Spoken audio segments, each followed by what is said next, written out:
Okay, so this picture shows you how I plan to skin or put the walls for my truck camper. I'm using the roof as an example. So the roof area is 80 inches wide, 120 inches long. So my aluminum is actually what's called the 040 aluminum, which is the 0.04 inches or just 1 millimeter thickness.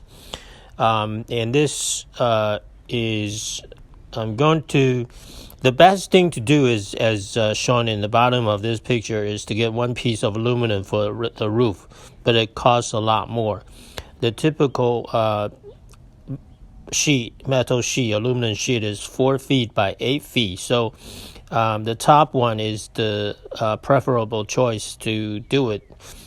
Because when you travel, the wind is gonna blow from the front, which is the right hand side, to the back, which is the left hand side.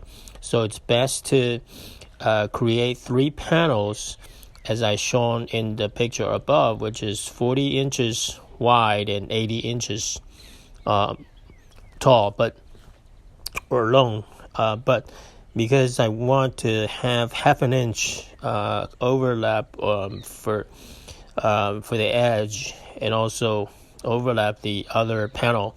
That's why I have it as 41 inches wide and 81 inches long. The bottom picture shows, even though it has 2 panels for the roof, each panel is 41 inches wide and 81 inches long.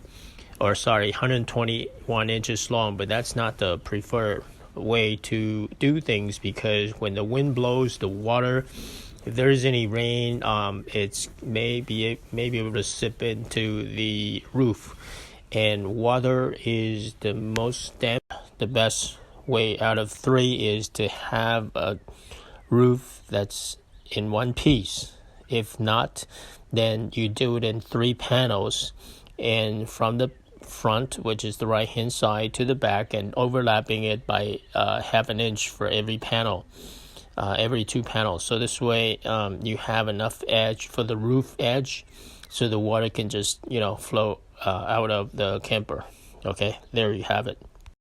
So after I rivet the skin onto the 1.5 inches square aluminum tubing, I am going to use rivets to drill hole and then rivet it in.